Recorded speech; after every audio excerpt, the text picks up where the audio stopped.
This is the Business Stuff podcast. This is where I will share the lessons I've learned from advising thousands of businesses over almost 30 years. Each episode will give you practical insight to allow you to learn from other people's mistakes. I'll be pulling in experts from our team and the world of business, and together we'll make sure your business is giving you what you want.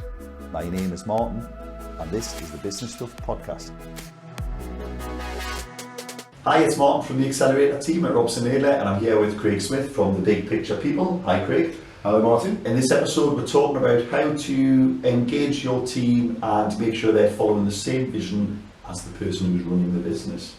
Craig, where do we start? Tell us about yourself first. So yeah, our company, the Big Picture People, we visualise the narrative of an organisation, whether that's its vision, its mission, its goals, its strategy, so that everybody in the organisation has an understanding of what that big picture is. You know, we kind of talk about the big picture all the time, you hear it on the news all the time, well, what does that actually mean? And we work with organisations to get that out of their head, get it down, so their employees can all have that common understanding of the bigger picture. And there's loads of ways to say this. Is this about people in the same boat, rowing in the same direction on the right bus? Yeah. People will have their own version of that, but you want, no matter what the size of the organisation, the person at the top and everyone below them is all the same plan. Noses in the same direction, and that's the key thing. Yeah, and with metaphors like that we use in those illustrations, you know, we use raft races, bus journeys, and people on the bus exactly, and right seats going the same destination. And it's those kind of metaphors that when you use them with an organisation, both articulate what that story is, but also then flush out some other things like, well, if we're all on the bus, where's the bus stop? You know, how do we get a ticket for the bus? How do we get off? What happens if I end up? What happens if I end up? How do you get people off? Exactly. And you know, I'm halfway through the journey and I realise actually I'm on the wrong bus here. Where don't we? Yeah. So I was going Hackney, but I don't want to. Exactly. And using I picked Hackney there. And using a metaphor like that kind of depersonalises it. It means people can talk about things like that without them feeling I'm talking about me. Without saying Dave's not on the bus. Exactly. Exactly. Yeah. So obviously this applies to any size organisation, but most of our audience will probably not be international, kind of companies with divisions all over the world. They're probably 1 to 2 person controlled businesses with teams of, you know, anywhere from a single worker who comes in every other Thursday to do something, up to 10, 15, 20 employees. Is it more or less important, or is it important for everyone who has people helping them? I think it's important. I think it's slightly easier when you've got a smaller team. You know, I don't want to be too generalised too much. You know, we're a small organisation, so I kind of get that myself. But I think when you've got less people to align, then it's easier to align them. But as soon as you get to that kind of critical mass, and we use the analogy, you know, there's a time, most businesses had a time in the beginning when we all lived above the shop, using that metaphor, you know. Hewlett Packard were a couple of lads in the mother's garage. Exactly. Bill Gates was the same. Yeah. Exactly. It's easier when you see the people who work in the business all day in the same room. Yeah. You know them by first name. You probably take your meals with them. You have a cup of coffee with them. There's not that differentiation that tends to come as you get bigger, which is necessary because we've all got particular functional roles to do. You know, whether finance, marketing, operations, whatever. And it's at that point where it can start to sort of, different departments have different priorities, or they think they've got different priorities to other departments, when in fact actually we're all still trying to achieve the same thing that we did when we started. There's loads to unpick there then, but so what I would like to get on to then at some point is we need to talk about whether this is easier or harder now with the increase in working from home. So we need to put a pin in that as well. But also you just mentioned there different departments have their own goals. Do you find that it's a commonplace problem that if you produce different services within different departments, they all think, well, actually, we need to win over even the other people in the same business? I think it's whereas if you get they've got a single customer who doesn't care whether they're getting the widget from you or the service from them. Absolutely. The customer is the journey here, isn't it? Absolutely, and I think it's that line of sight that organisations that get bigger tend to lose, because they then, you know, get their own functional objectives, their own functional priorities. And that becomes the overriding target for them. Now, you'll know, and any organisation, I guess, who gets to that sort of size, where You have got potentially competing. You know, we're all trying to have a balanced scorecard that has, you know, all that represents everybody's different KPIs and all the different constituencies within the organisation. But there's always an element of averaging out and sub-optimisation. And you know, so I used to work in a big multinational, so I kind of got practical experience of this. And one of the things we had 4 key areas that we always used to focus on. And I can remember, I've worked there for sort of 20 odd years, but it was people, quality, costs, people, service, quality, cost. And it was always in that order. So people was the main driver, service was the next, quality, and then cost. Now you might think, well, why have you got quality second last? But it was basically, that was a summary of what we always put first. So we always put our people first, and by that safety, and service, because it was a service business, etc. So I think you've got to have that clarity. Otherwise, you know, what cost? Finance department's always going to want cost. They're always going to be driven by the, you know. Well, I mean, a simple example there is something like training. You say we need health and safety training. Yeah. If the finance team are saying we've got to keep costs down, we're not paying for that. Yeah. You've got an immediate conflict between two things that are both critically important. Exactly. So unless you've got people, people come first. Well, we need to find the money for the training. That's just the way it is. Absolutely. So that's why, you know, I think organising, and you know, it gets a bit of a bad rap. Particularly some people, you know, get a bit cynical about all this soft, fluffy stuff about vision and mission and values. But actually, it's the DNA of the organisation. Unless you've got that, people will fragment. That's that you know, whenever you put human beings into bigger groups, they will form sub-tribes. That's hierarchies form. Of course. You can't beat the formation of hierarchies. It's always going to happen. Exactly. Teams inside tribes. We're all tribal. We are tribal beasts by nature. And so where do you start then? Because people are kind of going, well, hold on. Because I know exactly what he's talking about. It used to be me and Dave in a van, plastering walls. We knew, you know, we were thick as thieves, we did anything together, we went to the suppliers together, Now there's another guy in a van, I don't know what he's up to all day. I don't know if he's treating the customer the way I want to do. So it's probably still a bit easier because they can check in on each other. But how do those small businesses just make sure they get this in? The fact that you can remember those 4 guiding principles from somewhere you haven't worked for years shows that they just drummed it in all the time. And I think that the part of the challenge is that often you know, when the induction takes place, whatever that is, when Dave or the other guy in the van who's just joined in the van, did we sit down and spend some time with him, sort of talking to him about the ethos, you know? And I think sometimes it's that story about, I started the business because I saw there was a real opportunity, you know, people weren't getting the service they deserved. I thought, I saw an opportunity, I did it, people loved it, that's how the business has grown. Now, has Dave, or not Dave, that's Dave, the guy who started, but has the person who started the business taken time to really share that? Now it's slightly easier in that scenario because you'd probably say, well, you should have done really, because there's no excuse for not doing that. But you say that, but I would imagine there's a lot of business out there kind of go, oh well, Bob needs a van and some tools. There you go, Bob, there's your keys, and it's full of tools, and you go to number 28. And can you do the job? Have you got the technical skills? Can you plaster?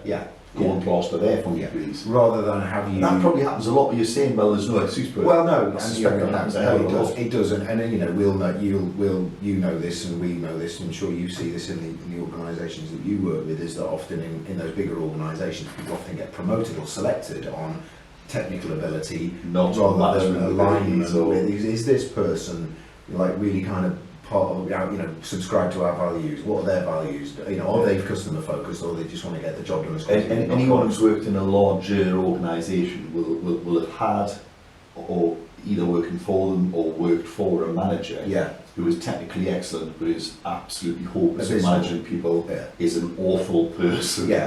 And you know, the old adage of you don't leave the job, you leave the manager. Absolutely. Is so true. And the Peter principle. You know, so if you're saying we'll put people first, and you've got an awful manager, you're failing, aren't you? Of course, you know, the Peter principle, we tend to promote people to their highest level of incompetence. You were awesome there, do you want to try that? No training, or you're terrible at that. I can't promote you anymore. I won't name the organisation, but but I used to work for an organisation. I didn't last there very long. It's not one of those 4 principles, because No, you it might be able wasn't. to piece It it wasn't. together. No. The tactic there was like, he or she is useless. Let's promote them to a manager. Well, let's get them out of our hair. Get them out of our team. Yes. Yeah.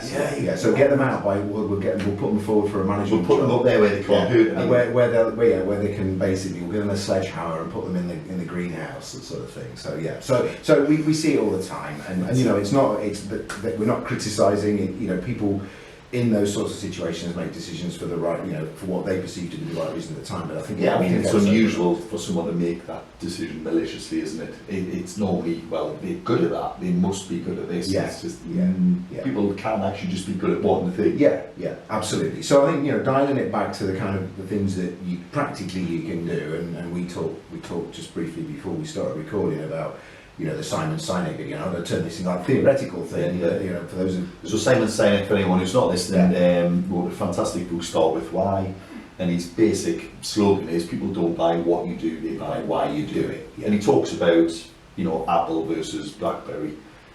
Yeah, the kind of we make our products beautifully simple to use, easy to. Whereas BlackBerry was arguably a better product. It was secure. It had the kind of right protocols for corporate DNA. But it didn't look cool and it didn't feel cool. But you know, whereas we've got this fantastic device that you can use as an MP3 player, you can use it as a video player. You know, which one do you want? And so. The kind of premise there is, people, you know, as you say, people buy what you do, not why you. People don't buy what you do, they buy why you do it. And I think sometimes we're a little bit embarrassed to talk about why we do what we do, because we're thinking, well, that's my view. Is that everybody else's view? But also, there's a problem here that this might not be easy to communicate to a team, because the owner themselves might not actually know. No, and they want to business, to make money. Absolutely, no, you're not. Yeah, and then, you know, you need money to pay the bills. Exactly. But why do you do this? That's an outcome. It's not. And I think profit is hopefully just an outcome. But usually, when you drill into why people do what they do, it's in there. You just need to keep asking why until you know. Well, why do you work? Well, I earn money. Well, why is that important to you? Well, I need to pay my bills. Well, why do you need to pay bills? So I've got something. And then it's because of my family. I look after my family. I was brought up. But also, why are you a plasterer? Yeah, exactly. If it's the only thing you can do, fine. But yeah. What are you going to do to make it different? But there is an element of job satisfaction, I'm sure, in that. You know, I like to see a customer see they're really happy with this super smooth wall, and you know. We're stretching. You can tell we're not trades. I don't leave a mess. That was a good one. But you say that, but it's really, if you're a trade, don't leave a mess. It's a great way. I know so many people. Charge 50 quid more, hoover the damn floor when you're finished. I know so many people. So much more repeat custom. Where I live, we've got a really kind of a vibrant Facebook group, and it's always like, do you know a plumber? Do you know an electrician? And the question is, and I know him. He's really good. He knows that he tidies up after himself, and they get all the work. And it's like, why doesn't every tradesperson do that? He brings a hoover. Exactly. Wow, that's mind-blowing. So how can people find what that why is then? Obviously, they can go away and do reading the work, but are there any shortcuts to? Yeah, I think it needs a bit of. Again, I'm not trying to sort of overcomplicate it, but I think there's a sense of you do need a bit of soul searching. You do need to be asked the right questions, and you need to be, you know, have someone who's going to challenge you on that as well. So one of the things we do often is often when we go into an organisation, they'll kind of like, we've got it all written down. You know, we've had the consultants in, and we've done it ourselves. It's here somewhere. We had the away day. There's the flip charts. We've written down the vision and the mission, and you know, we took half the day wordsmithing it, and there it goes. And you're looking at it, you go, fine, fair enough, right, okay, so can you tell me a little bit more why, you know, how you ended up with that? And it's actually that process that you then take them through to sort of, what is the, you know, because it's usually a vanilla statement of things that means nothing. That means nothing. You know, just sounds good. We aim to be the number one in our market for the best quality, you know, all of that sort of stuff. So what we do is kind of really kind of get in, well, where's the personality in that? So to answer your question, I think you've got to kind of do a bit of soul searching. You can do that through books like, you know, the Simon Sinek book. I think there's a lot of sort of self-help stuff out there. But I think you need to be able to answer, you know, the whether you use the simple Simon Sinek, you know, be really clear about what you do. People most usually know what that is. They can become a plasterer, a plumber, or whatever. How you do it, I think, is often really important, because you'll have a way of doing things that are really wrong, but then you're getting back into that why. Got a really interesting story actually about the why, and it's more on a personal level than a than a kind of organisation level. But I was doing some work for a client, and it was more of her kind of personal story we were delving into. And you know, she was a technical manager. She managed a laboratory in an organisation, and so you know, the how was, you know, what she did was really, you know, I do tests, and how I do it. I follow the British Standard 4593 or whatever in the company protocols and all that. And then it was, well, why do you do that? And you know, well, it's my job. And then again, it was through across that, and then. Why she was really passionate about what she did, it turned out that she you know, and then it took her, and then she just sort of had this kind of cathartic moment, which was, and realised I left school with no qualifications. I wasn't really very good at anything. I found this thing that I could do that I really enjoyed doing, and I'm really passionate about, and that's led me to want to be the best that I can do at doing that. There you go. Now, rather than telling people I work in a lab, tell them I'm really proud of what I do. Yeah. I make sure the quality of the product is as best as it could be, and that's what I do. But now that's her personal why, but she really struggled to get there. But when that kind of penny dropped for her, it was really, really powerful. So she's now got a, you know, I said, you know, we said it wasn't the purpose of the session, but if she goes for a job interview now, if you get in that organisation, she's got a much more interesting story to tell. Yeah, because the thing here is that, you know, a lot of people criticise the Simon Sinek summary of it's not what you do, it's why you do it, because they go, yeah, but if I don't need a plasterer, I don't care why you're a plasterer. Yeah. I'm not going to buy it if it's a bad plastering job. So there's a base presumption here that the service is as good as everybody else's. Yeah, yeah. But also there's I think there's it's not that you all just need to know, it's that you need to be able to demonstrate to others why. So if someone says, well, there's 3 plasterers here, if they're all technically able and they all clean up, it's like, and let's assume that price that's is kind of given, with it. Yeah, you say, well, why would I go for you over them two? And that can apply in an interview situation. Yeah, yeah. You know, we've done stuff in the past where we've got 3 or 4 people, you go, well, they're all qualified accountants, they've all done that, they've all got similar experience, worked in similar places. But she had something. Yeah. It's actually, she feels more like she would fit within, and we can only do that because we know what it is. Yeah, absolutely. Yeah. So you know, it works in a whole bunch of contexts around, you know, recruitment, customer service.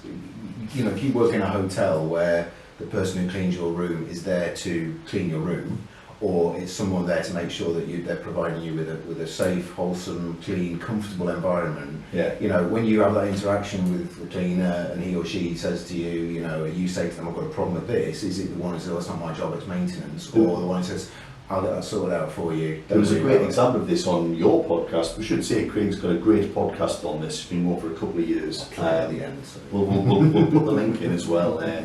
But there was a great example months ago now, but I think there was an example where someone was talking about a lady who worked at appliances online, AO.com. Brilliant example. And she talks about the old guy who was struggling to complete the purchase on the website for a microwave. Very beautiful story. And the lady kind of went, look, don't worry, it's on its way, we'll send you one. Yeah. And someone picked this up and I was just listening to the call, I think. Yeah. If I get this wrong, tell me. No, you're right. It was a really powerful story. Yeah.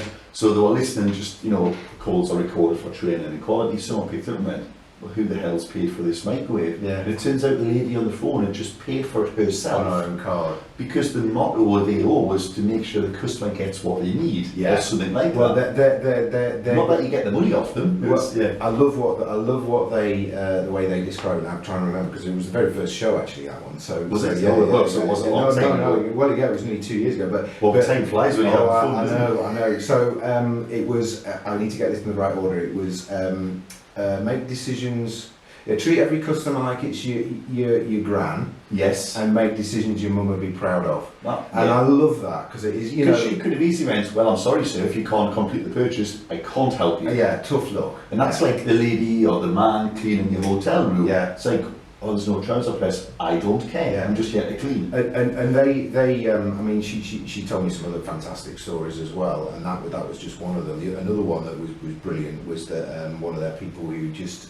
I can't remember how it transpired now, but it was one of their delivery drivers saw someone struggling with a fridge on their drive that had just been dumped there by. It wasn't even one. By a that's competitor. So sort of pulled over and said, "Well, what's happening? Are you okay?" And she said, it was with a high street brand. so and so just just rocked up and fridge. dumped this on the drive, and they, they didn't plug it in because they're not. They said, "Let's get it in the house for you," and said, "But it's not, clearly it's not our, not even our customer. Not even our customer." But when she's looking up an appliance and she's on the cost comparison sites, and the other company who dumped it on the drive and AO come up, who's she going to go to? Even though they may be, I'm not saying they're probably comparable prices, but even if they're a few dollars more expensive. So because you can't buy that kind of commitment from people, can you? No. You can only lead by example. Yeah. And this is why if you've got a bland and meaningless statement that a PR company has just went, this is what you should be. Yeah. It's just not going to stick. It's not. It's no personality to it. There's no, I always say when and I do it with clients and customers who, I know I can do this with, and then I'm going to get out. But I always, when there's your vision and mission of whatever it is, and I say, well, put your thumb over your name and tell me any other company that wouldn't want to say that. Who wouldn't want that? We want to be the. Tell me a company that wants to be the worst, the safest cars in the world. Have the worst customer feedback, because it's pointless saying you want the best customer feedback. So everybody wants the best customer. We want happy clients. But where does that fit in your hierarchy of priorities? Because most organisations can't do all of those things. It's giving people a sense of how do I prioritise these things. That's another part of this process. So I mean, we've got 6 questions. If I can kind of quickly share those with you. So we've got a little diagnostic, which if you like, I can share the link. We've got a little free diagnostic. Basically, what it does is it asks you. Is it okay if we put that link in there? Absolutely, no problem at all. It's totally free. You get a really nice little report at the end of it. But it's basically from your perception. If I was to ask someone in your organisation, what would they say? And it's fundamentally around 6 questions. So what are we aiming for? So do people in your organisation have clarity about what that end point is that we're aiming for? How will we do it, which is around your strategy, but also how values and how we're going to get there. I've got to make sure I know my own questions now. You can just paraphrase. I will. Yeah. What's my role in delivering that is really important. Right. So can I understand what you expect from me, both in terms of my job description, if you like, clear, even if it's not a formal job description, but I'm clear about how my tasks relate to that bigger purpose. But also, I know how you expect me to behave as well. Is there alignment there? How are we doing? Which is, is there a kind of set of measures that mean something to me, and that relate to my, and that motivate me? I've worked in lots of organisations where, they'll say, what's underlying profitability, and they'll say, yeah, but I work in a department that contributes to profitability, where you'd argue, well, I don't even know how profitable we are. Exactly, and I could do my job really badly and we still make as much money. So how does that relate? So people need to feel a bit of a connection with the way what we're talking about. Just to break out then, is that do you find a lot of businesses measure the wrong things then? It's not whether they measure one of the things they tend to measure to. I always use this as an analogy I often use, is that the whole balanced scorecard thing, the KPIs. Is you should really know you can't really have more than 5 to 8 KPIs, because in our brains can usually only have about 7 things as priorities at any one time anyway. So why the 6 questions?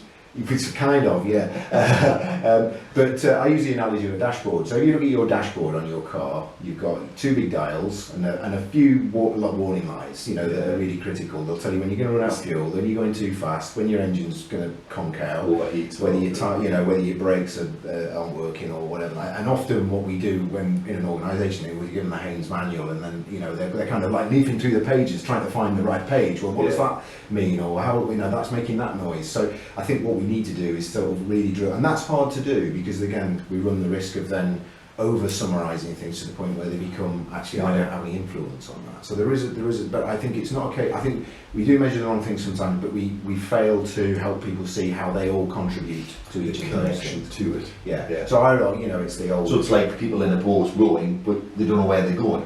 Partly that, but it's So how would they know if they're off track or on track? You'll be familiar with the old kind of it's worn adage now, but the old story of the NASA janitor, what are you doing? I'm putting when Kennedy did his tour around Cape Canaveral or whatever. I'll come back to you, Michael. Right, so you just thought it's the old NASA analogy. Okay. So it's the old NASA analogy, which the old, whether it's true or not, it's apocryphal, but President Kennedy looking around the Space Centre, bumps into a janitor, hey, what are you doing? You know, obviously sweeping the floor. Well, I'm putting a man on the moon. And it's like, that is kind of, wouldn't it be great if we all had that line of sight? It's a nice stretch, but yeah, but by doing his little part of it, he's making it all happen. And I think we all, you know, it's a basic human need, which is kind of one of my why I do what I do, a basic human need that we all kind of feel as though we're doing something bigger than we can just do on our own, when we're making a bigger contribution to the world, our team, our organisation, than just turning the wheel or you know, whatever. And I think there's a great saying, if you want to go fast, go alone. If you want to go far, go together. Exactly. And it's very much around that. And you know, and even though you know what you do only has a very small influence on the bottom line, it still has an influence on the bottom line. Because you know, when you do that, you know, it's like the old song, isn't it? I'm the girl that makes the thing that the Second World War that's going to win the war. Shoulders, knees and toes. No, but you know, it's like I'm the girl that turns the thing that, and then it's but I'm going to win. We're going to win the war. You know, it's kind of that line of sight that. Easy to say, very hard to do. I'm not saying it's an easy thing, but I think we all need that kind of. How do people get that in then? Because I said before, is it just a case of just drumming on about it? You can do a great induction. Yeah. You can behave the way you want the people below you to behave. Yeah. You can behave the way you want the people above you to behave. It's not necessarily a downwards thing. It's an all-around thing, isn't it? But you know, is this why we see buildings where they've got a plaster on walls and like, you know? I think repetition is can it be too far? Repetition. I think two things is one is that having it on the walls is great, but we all know that what's on the walls eventually becomes wallpaper. And we did a study, me and a colleague of mine, and again going back a few years now, they had the longest corridor you've ever seen in a factory, right, or any building for that matter. It was like unbelievably long. So what shall we do? Let's put a notice board on it. And then they put the biggest notice board I've ever seen. It was huge, and they covered it in all of the kind of, you know, which you couldn't possibly read. Well, but the thing was, it was the corridor was where people got from the manufacturing to the area to the canteen. So they were either like just finished their shift and like off to get, half an hour. I want to get into that canteen. I want as much of my 30 minutes sat down with me pie and chips and reading the paper as I can, and then at the last possible minute I'll leave there to get back to the line before I get, you know. So they're running past it. So why put it there? And we did a study, and we stood there for about 3 hours, and 3 people stopped, and about hundreds of people, 3 people actually stopped. And yet someone's taking time and energy to put hundreds of things. So the lesson there for me is that sort of, you know, repetition is important, you know, and I think often you can apply good marketing practice to what you're trying to do internally, and internal marketing and internal comms is very similar in a lot of its ethos to external comms. Repetition of message, hearing it in different ways. So I read it on a notice board, my manager told me about it, I saw the chief exec talking about it on the company video, it was mentioned in the team group. I saw it on the intranet. It's kind of. It is. It's like, you know, we when we talked about the AO story there. Well, our AFA who told me that story. That's one we've seen the advert on the telly. We may have read a bit of customer feed. So it's applying that logic to what we talk about internally. It's repetition, and the key thing. So our last question. So nice. Thanks for teaming me up there. I think I only did 5, but I might have to go back. Is always serious, and I think that's a really important question, because the actual manifestation of all these things is, do I see my boss, my leaders, my manager, my supervisor, whoever it is, walking the talk? You know, so again, if you've got, we want to treat our people awesomely, and you're led by some horrible person, and then you undermine it, and you get the question 6 and you go, well, I know what we're meant to be doing, but we don't do it. Exactly. So what's the point? Another little story. I used to do a bit of work in health and safety. I like this story because it kind of summarises that point. I used to work in health and safety, and we had a plant manager who he was absolutely, you know, health and safety was his thing. He would start meetings with it, he would do it, and he really, genuinely, he did care about it, and it was absolutely his thing. We had this rule in the car park, which you always had to reverse into your car parking space. For health and safety reasons, it makes good sense, but he came in on a night shift to do a brief, and the car park was completely empty because it was night shift. There was only like skeleton staff on there, and he like pulled into this space, and he didn't even think about it. Just like, it could have even pulled through the space and like gone in front ways and still been looking, you know, reversed. got the security guard call that. The next then came into the factory, it's like plant manager in part. So you are on a massive pedestal when you're any kind of leadership or managerial role. Especially when you talk about university, so you have got to. It's like parents who tell their kids not to swear. Exactly. Mummy, I thought we weren't allowed to use that word. There is a kind of human element to, we are all human beings at the end of the day. We're not flawless, but I think again, it's not about being sort of absolutely pure and never making a mistake. Because with your story there, I think if 260 working days, I think if 259 times you do it exactly right and the wrong ones, I think most people understand that you're still trying. I think they did, yeah. So it's not like you can't be mean boss sometimes, it's just you should try and be good boss 99% of the time. Absolutely, yeah. Everyone has an off day, and I think you can also get away with that if overall people know you are genuinely trying. Yeah, absolutely. And then that comes back to one thing you mentioned at the beginning. I don't think we could cover this now, but you talk about what's the influence of now working from home and and obviously the pandemic and now the fact that a lot of because I think there was Rishi got a lot of stick. I think when and other people have said it since, like you need to get back to the office because that's where people learn by osmosis. You pick things up, you copy behaviour, etc. And I definitely think there's an element to that. Yeah. I'm not saying you can't work from home effectively. Some can, some can't. Yeah. But is this kind of thing hard doing?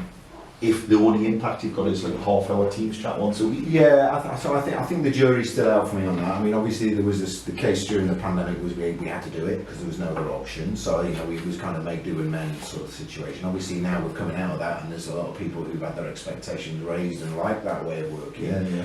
I think there's also a lot of people who are pulling their hair out. Well, we had people who almost cried when we said you've got to go home. They're like, I just can't do it. And I've literally seen people who, you can always see in their eyes that I need people around me. I can't work like this. It's driving, And so I think, with introversion or extroversion, whatever it is, there's a different requirement of social need and social contact that's important in this sort of thing.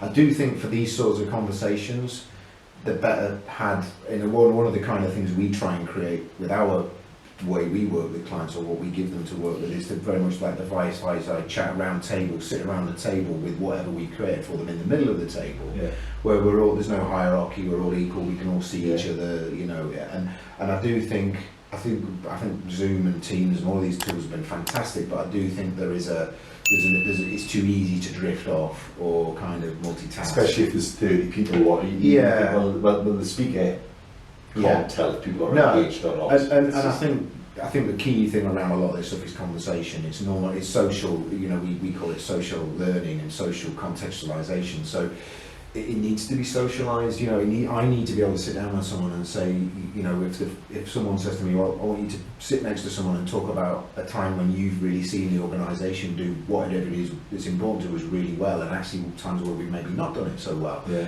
Doing that through Zoom is quite difficult, whereas I can see the emotion and your body language and what you're saying and how you're saying it and where your eyes are and everything. It makes a big difference. So again, I don't want to get too woo-woo, but I think it is... Because it's quite hard to put a lot of these things are kind of emotive, very emotive feelings. Yeah. It's not something you can easily write in. Yeah. So you can describe to someone how to physically answer a phone. It's quite hard to say, make sure you smile at people. You can list things, but it's quite... sterile, which is where the but if you watch someone do it, you go, that's how to do it. But that's where the treat everybody like your gran bit makes that really easy, because I know some people might not speak to their gran in an appropriate way, but I kind of know. Assuming you've got a nice gran who you like. Not patronising, but So I think those sort of abbreviations for some of those behaviours can be really helpful. But no, I do think on the other side, I'm being balanced on this. I do think there's been a huge, what's the way to put it? A lot of authenticity in actually. It's been a bit of it's levelled the playing field. So if I'm sat with the managing director who's sat in his or her living room and the dog's barking and the postman comes to the door, hey, I have exactly the same problems that you have on a day-to-day basis. I'm no different to you, I've just got a different job. And I think where that's been done well, I've heard lots of good stories about how that's actually made people more approachable and more human, which I think is a good thing. I do think, obviously, when you get into the office, there's that kind of differentiation of the upstairs, downstairs, the corridors, and all of that. There's arguably good, again, to put balance on that. if you're in a disruptive workplace and you throw a new starter into a room full of 20 people who aren't pulling the right way, you've lost that person from day one. Whereas if they are in their own bubble, in their own home, at least you've got a chance to win every one of those people. Of course. So I'm sure there is good. I mean, I think for me the You fascinating. have to consciously do it though. You do, yes. And either way, you have to work at this. You can't just say, well, we all work in the same place, so we've got this. Yeah. You can still get it drastically wrong, whereas someone who puts the effort in can still do it really well remotely, I suspect. Yeah. I mean, when right at the beginning of this, I think one of the fascinating things to me, kind of my line of work, was how trust was really magnified in that whole, when we sent people off, where you worked in an organisation where people already had high levels of trust, I know I can explain to someone what the outcome is, that, and this goes back to the why, and are we clear on what we're trying to achieve? If I can say, look, we know what we're trying to achieve, you know how we need to achieve it, you know what the guide rails are, I trust you to get on with it. So, if that means you need to work 2 hours in the morning and then you've got childcare responsibilities and then you work 3 hours in the afternoon, I know you'll put the hours in, I'm not worried about the inputs, I'm more focused on your outputs. And I think the organisations who were already good at that found that really easy. I think the ones that didn't really struggled with that. We just to be candid, we felt unsure because the measures we had when people were in person, we knew how they worked. Yeah. We did feel a bit unsure for quite a while. Oh yeah. But then actually, when we got the results in, we're like, but it kind of has worked. Yeah. But what's interesting is we've been right through a whole host of journeys. So we used to have, sign an in sheet. We still have for fire safety and things like that. But we used to have someone who would check. We used to work 9 to 5. Let's say. Someone would be there at 9 o'clock. Why did you sign in 3 minutes past 9? And we've been there. Not a proud moment, but we have. We've been, why are you leaving at 3 minutes to 5? I worked extra on my lunch. Can someone verify that? We weren't quite as anal as that. No. Then we had like fingerprint scanner. It's like, all right, well, you can't fake that. Someone can't sign someone in. And then we just sat in. It was probably about 5-6 years ago. I think it was Graham, who was all teammate, kind of went, and we kind of arrived at this kind of the same way. If we don't trust the people who work here, why do they work here? It's a really fundamental. We've got people sitting in the next room there who are pulling together audits for companies with multi-million pound turnovers. We don't trust them. Why the hell? Why are they here?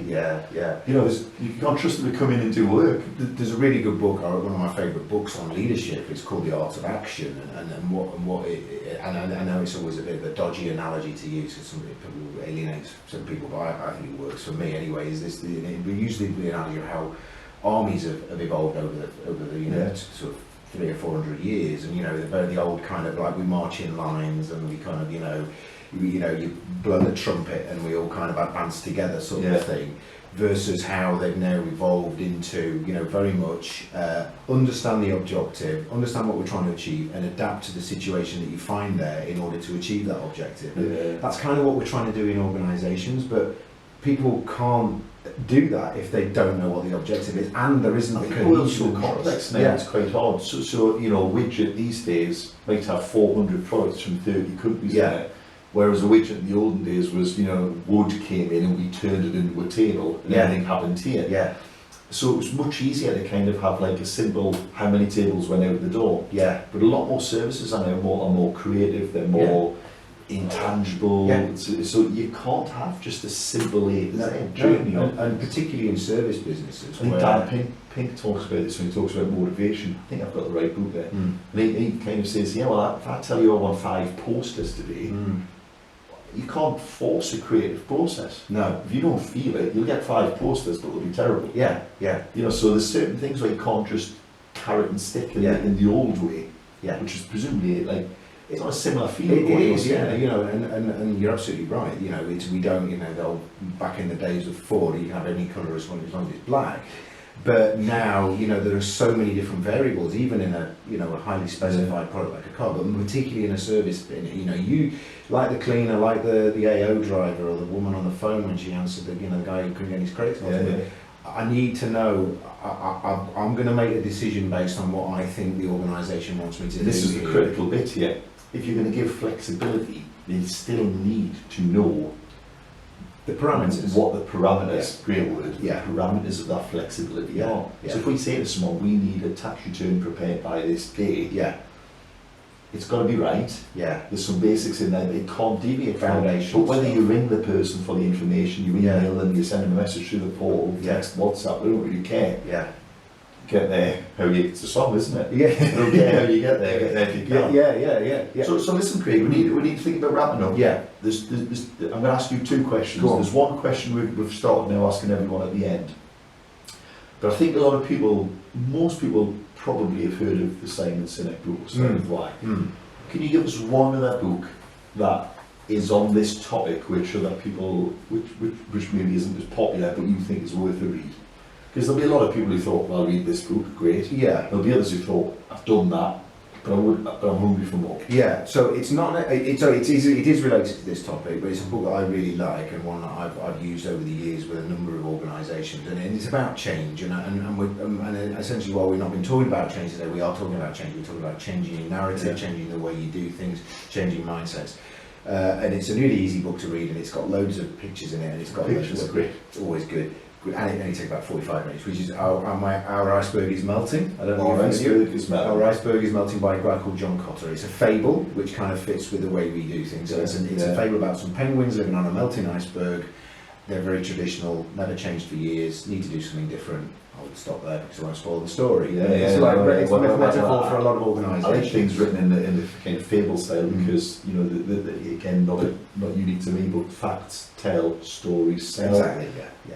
It's easier to get into a story, It is, and it's got so many analogies in it. It's like Who Moved My Cheese, which is an older one. It's better than Who Moved My Cheese, I think. So the final question then, Craig, is we ask everyone, what's the biggest mistake people make that you see in your area of work? So doing what we do or doing what our clients do?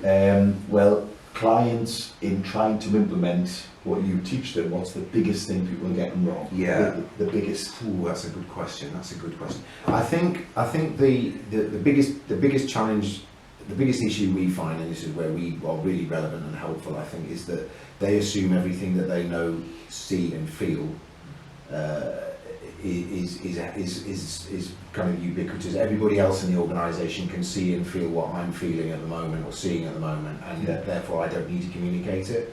And it's the biggest single failure, you know, because they have different perspectives. They're assuming. They may see things and draw different conclusions. One of my favourite programmes of all time was The Undercover Boss. They don't make it anymore in the UK. There's a lot of American examples, but that always feels a bit of a lottery, that, because some of them they go, I love you, here's $1 million. And then others they go, you're awesome, I'm going to give you an extra day's holiday next month. It's a bit of equity there. But the whole premise behind that was like take you out of your normal kind of cell where you were, see it from a leader's perspective, and plonk you out in the organisation anonymously and see what it's really like, you know. And that was for good and bad, and they often find hidden gems, people who are doing amazing jobs who never get any recognition, and also things where things clearly aren't working well. And I think don't always assume that people have the same experience of their working day that you do, because it's often very different. And don't apply what you Oh, that's really good. Yeah, good one. Okay. Good. Well, thanks very much, Craig. That's been awesome. Craig from the Big Picture People. Follow his podcast below. It's a couple of years worth of stuff. First episode, I hadn't realised it was that long ago. The AO story, it's a really good one, which is very much on the topic.